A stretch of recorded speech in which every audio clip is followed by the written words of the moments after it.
पचारे प्रभु आप चली जाए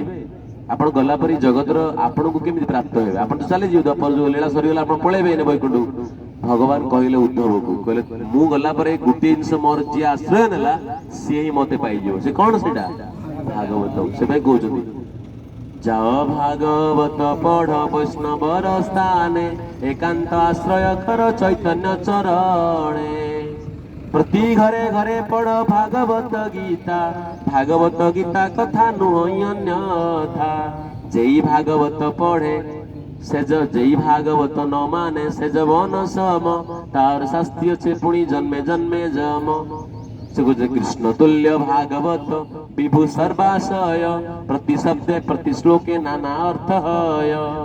भागवत जी महापुराण आपण सब भागवत पढ़ंतु भागवत शुणंतु ये चरित्र सब आनंद चरित्र अमृत चरित्र यहाँ से ऋषभ देव कौन कहते भागवत लिखाई आज को 5000 वर्ष तल जहाँ लिखाई मुझे पढ़ुछु लिखाई शुणु ऋषभ उवाच ऋषभ देव कहते कौन नायम देहो देहो भाजाम नृलोक कष्टान कामन हर्ते विभुजाम जे तपो दिव्यम पुत्र काजेन सत्वम शुद्ध्यत तस्मात् ब्रह्म सौखम तोऽनन्तम तांकर 100टी पुत्र थे ऋषभ देवर केतरा पुओ थे 100टी पुत्र बड़ पुओ ना था भरत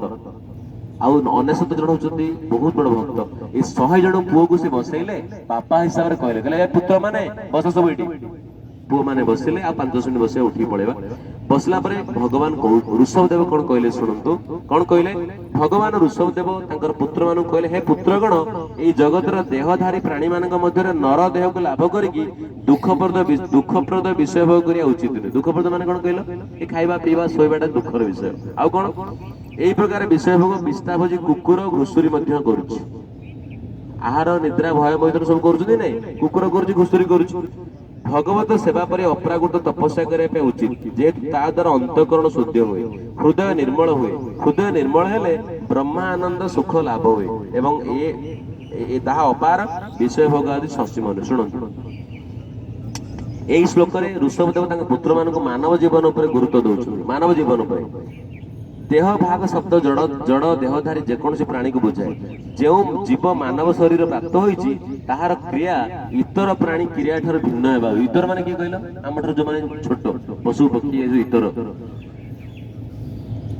कुकुर शुकर माने कोन